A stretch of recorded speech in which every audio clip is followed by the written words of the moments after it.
step with me into the forest. Germania, late summer, the year 9. The light here is wrong.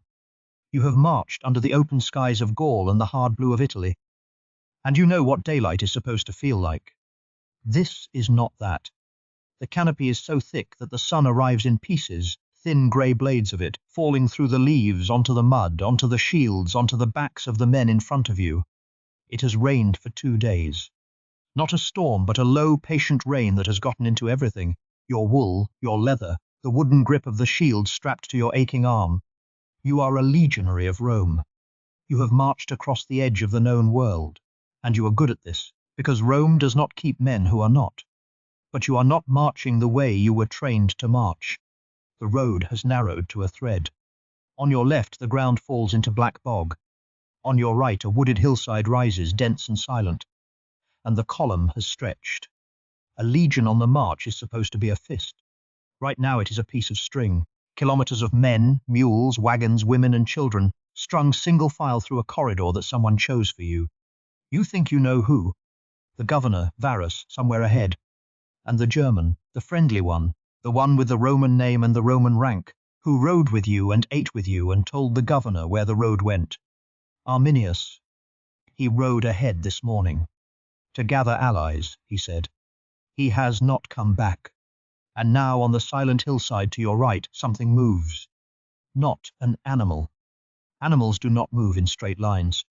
You see it the way you see a shape in deep water, half a second before it becomes real. A line of men. Standing. Watching. Then the first spear comes out of the trees. And it does not come alone. How do you destroy an empire that cannot be destroyed?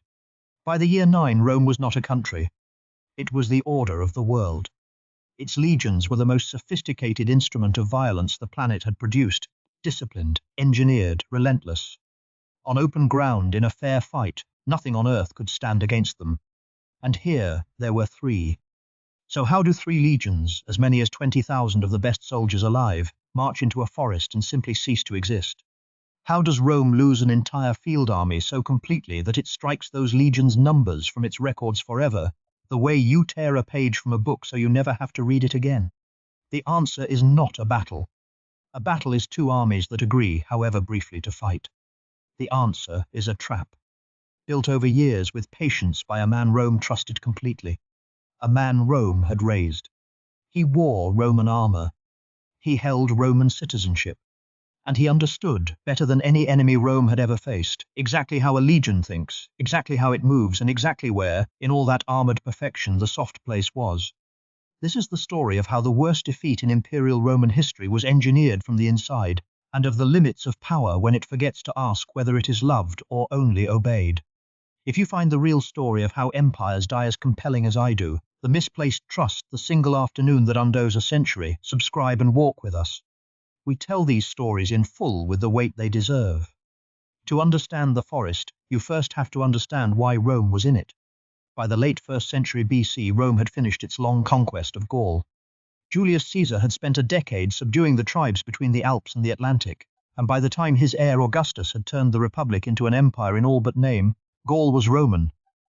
Taxed, garrisoned, becoming the prosperous provinces it would remain for centuries. But Gaul had a border, and that border was a problem. To the east ran the Rhine, cold fast, draining out of the Alps to the sea. And beyond the Rhine lay Germania, a vast, dark, forested country no one in Rome fully understood. It was not a kingdom. It had no capital to march on, no king to capture, no single army to break. It was a patchwork of tribes, the Cherusci, the Chatti, the Marsi, dozens of them, proud, fractious, perpetually at war with one another, united by nothing except a shared language and a shared contempt for the idea of being ruled. For Augustus, Germania was both threat and opportunity.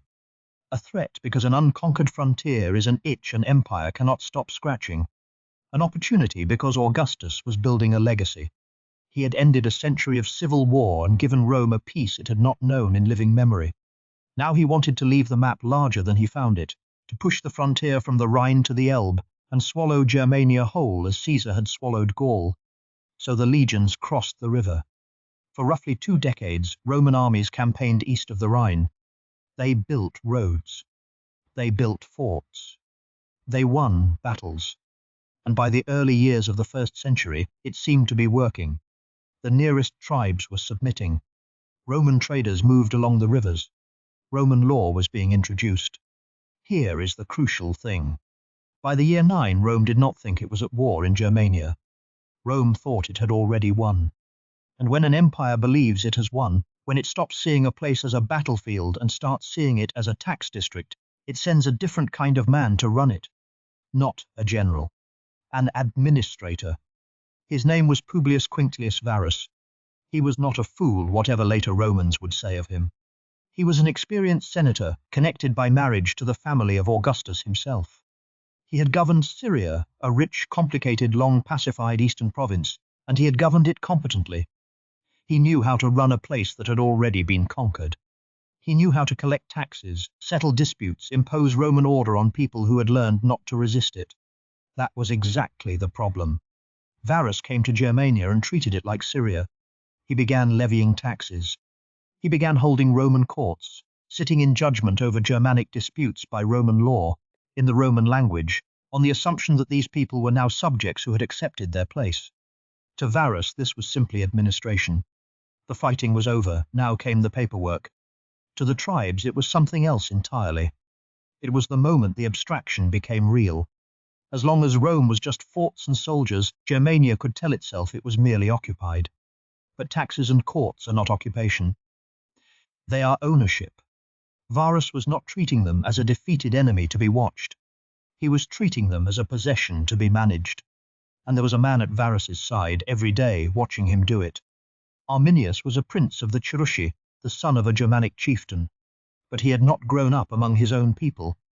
As a boy, he had been handed to Rome as a hostage, in the old custom by which subject peoples guaranteed their loyalty with their children. So Rome had raised him. Rome had educated him. He had learned Latin. He had learned the Roman way of war, not from the outside, as an enemy studying a wall, but from the inside, as a soldier trained in the discipline that made the legion what it was. He had earned Roman citizenship. He had been granted equestrian rank, the order of knights, real status in Roman society. And he had served as an officer, commanding Germanic auxiliary cavalry in Rome's own armies. By every outward measure, Arminius was a Roman success story. The hostage child who had become a citizen, an officer, a trusted man. Proof that the system worked, that you could take a barbarian boy and make him one of your own. Varus trusted him completely.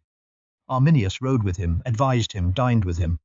He was the governor's window into the German mind, the cultured native who could explain his own people to their new masters. He was also, quietly, building a coalition to destroy them. This is the thing that makes Teutoburg different from every other Roman disaster. Rome had been beaten before, by Hannibal, by the Parthians, by sheer bad luck and bad generals.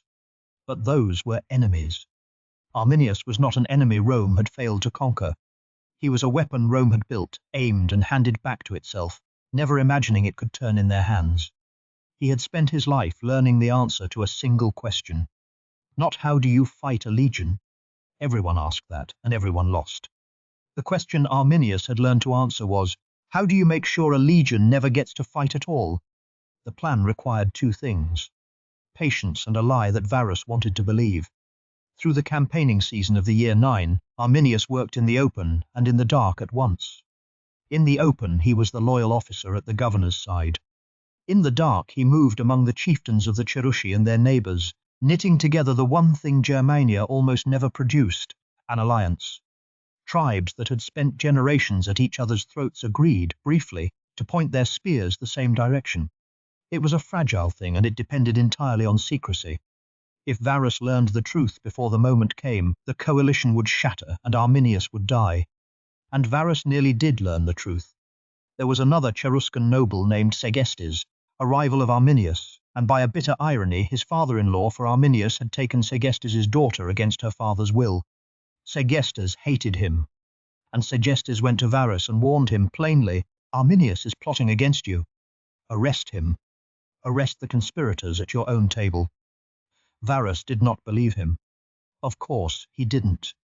To believe Segestes, Varus would have had to accept that his entire understanding of the situation was wrong, that the war was not over, that the loyal officer was a traitor, that the success story was a lie. It was easier to believe that Segestes was a jealous man slandering a rival. Men in power do not like being told that the thing they have built is rotten. They mistake the warning for the threat. So Varus did nothing, and the trap closed exactly as designed.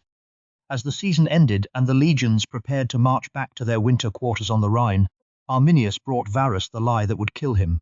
A small rebellion had broken out off to the north, away from the main road. Nothing serious. Easily handled. But it would be wise for the governor to detour and put it down on his way west, a final act of administration before winter. Varus believed him, because it fit everything he already thought. A minor disturbance among a conquered people easily corrected. Routine. He turned his column off the known roads and into country Arminius had chosen. Then Arminius asked leave to ride ahead to gather loyal Germans to assist. Varus let him go. He never came back. Not as a friend. Pause here for a moment, because this is the hinge of the whole story. Not the battle, the decision. A man was warned, with specifics, by someone who knew, and he chose not to listen, because listening would have meant admitting he was wrong. If you want to support work like this, the full breakdowns, the maps of the campaign, early access to what we make next, the membership link is in the description. It keeps these stories being told properly. Now, back into the trees. The column that marched into the forest was not built for the forest. It was enormous and it was soft. 3 legions, the 17th, the 18th, the 19th, plus auxiliary cohorts and cavalry. But around and among the soldiers moved the whole tale of a peacetime army that thought the war was over. Baggage wagons, pack animals, servants, merchants, women, children. An army on garrison duty, not an army expecting to fight for its life. And the ground Arminius had chosen unmade them. Near a place we now call Calcrease, by the Wian Hills, the route ran through a narrow corridor, a strip of firm ground squeezed between rising wooded slopes on one side and vast impassable bog on the other. In some places the passable land was only a few hundred meters wide. There was no room to deploy. No room to form the lines and squares that made a legion a legion. The column had no choice but to thread through single file, strung out over kilometers, each part of it unable to see or help the others. And along the wooded slope the Germans had been building. A long earthen rampart screened by the trees running parallel to the Roman line of march. A wall the Romans would not see until men were already pouring over it. The rain came as it had for days, turning the firm ground to grease. Then it began. It did not begin as a battle. It began as 100 small murders, all at once, all along the line. Spears out of the trees. Javelins from the rampart. Men falling without ever seeing who killed them, and then the attackers gone again into the woods, before the Romans could close with them. The legion's strength was the set-piece fight, shield against shield. You cannot lock shields with an enemy who will not stand still, who strikes and vanishes, and strikes again a kilometer down the line where you are not. The column convulsed. Where soldiers tried to form up, there was no ground to do it on. Where they tried to charge into the trees, the Germans melted back and the bog and the slope swallowed the Roman advantage whole. The wagons jammed the corridor. Panic moved up and down the line faster than any order could. The Romans were not being defeated in one place. They were being dismantled everywhere at once by an enemy who had chosen every meter of the ground, who knew where they would be and when, and who had decided, in advance, exactly how this would end. The discipline held longer than you might expect. These were Roman soldiers. They did not simply break. On the first day they fought through, took their losses, and managed to make a fortified camp. They burned what they could not carry. They tried to find a way out. But there was no way out that Arminius had not already closed. For days, the sources do not agree on exactly how many, the running battleground on. The Romans pushed west and north, looking for open country, for firm ground, for anything that would let them fight the way they knew how. The Germans gave them none of it. They harried the column, struck the rear and the flanks, let the forest and the weather and the exhaustion do their work. The rain never stopped. Shields of leather and wood grew waterlogged and heavy. Bowstrings, if we believe Tacitus, though scholars are cautious about the detail, went slack and useless. Every advantage of Roman equipment and Roman training was being cancelled, one, by the ground and the rain and the patience of the men in the trees. And slowly the column died. Not in a single moment. In pieces. The rear was cut off and destroyed. Units that lost contact were surrounded and annihilated in the wet dark. The great string of men grew shorter at both ends. Varus understood at last what had been done to him. He understood that the warning had been true, that the loyal officer had built this, that he had marched 20,000 people into a grave that had been dug, with care, by a man he had trusted at his own table. He understood that there would be no relief, no breakout, no clever maneuver that the enemy had not already foreseen. And he understood what capture meant. For a Roman governor, the parading, the humiliation, perhaps the sacrifice. Varus did what a defeated Roman of his rank was expected to do. He fell on his own sword. It did not save the men he had led. The collapse, when it came fully, was near total. The legions that had crossed into Germania to make it a province were destroyed where they stood, in the mud, under the trees. Of the thousands who marched in, only a handful would ever crawl back to the Rhine to tell what had happened. Some prisoners were taken, and ancient accounts tell of captured officers offered up in the groves, the Roman order swallowed back into the wild it had presumed to tame. The eagles, the sacred standards of the legions, the soul of each unit, the thing a legion was sworn to die before surrendering, were taken. Held up in the trees as proof, in the language of war that needs no translation, Rome was here, and Rome is finished. 3 legions had marched into the forest. The forest kept them. The news reached Rome, and it broke something in the old emperor. Augustus was nearing the end of a long reign. He had survived civil wars, conspiracies, the deaths of his chosen heirs. And then a messenger told him that Varus and 3 legions were gone, not defeated, gone, erased in a forest at the edge of the world.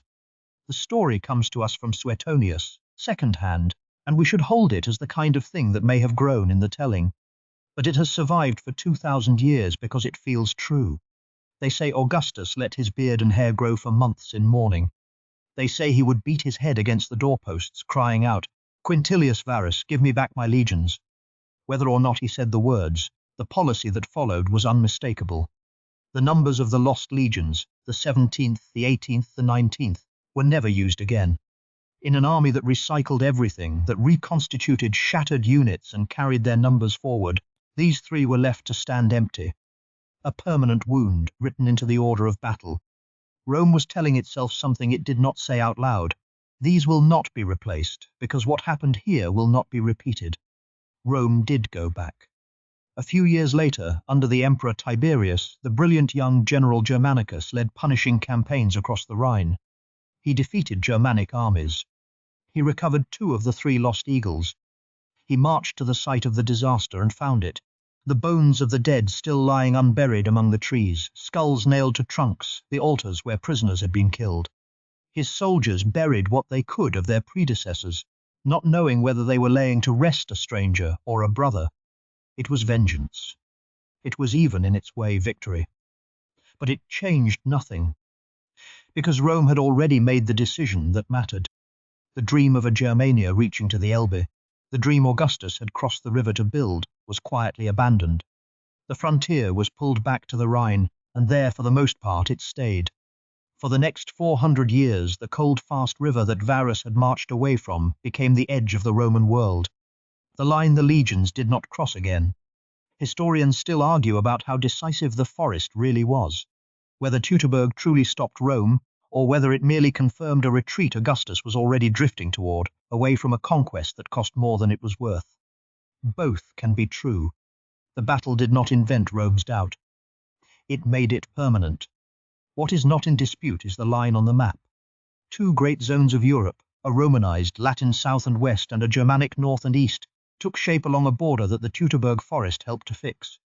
Languages, laws, the deep grain of a continent, divided along a frontier that a betrayed governor and a forest full of patient men drew in a single terrible week. We made something for the people who carry these stories with them, pieces marked with the lost eagles of the legions that never came home. If you want to wear a small reminder of how fragile even the greatest power can be, the link is in the description. Here is the thing that stays with you, long after the dates and the legion numbers fade. Rome was not destroyed in that forest. Rome would endure for centuries more. What died at Teutoburg was smaller than an empire and more important than a battle. What died was an assumption. Rome believed that conquest was the hard part, that once the fighting stopped and the taxes started, a place was simply yours. Varus came to Germania carrying that belief like a man carrying a lamp into a cave, certain it would light whatever he found. He could not imagine that the man smiling at his table had never stopped being who he was. He mistook obedience for loyalty. He mistook the absence of war for peace. He mistook a people who had not yet risen for a people who never would. And Arminius understood something about power that the powerful almost never learn in time, that the most dangerous person in the room is not the enemy at the gate. It is the one you have brought inside, the one you have trained and trusted and stopped watching, because watching him would mean admitting you were never as safe as you believed. The legions did not lose because they were weak. They were the strongest soldiers in the world. They lost because their commander could not bear to hear that he was wrong, from the one man who tried to tell him.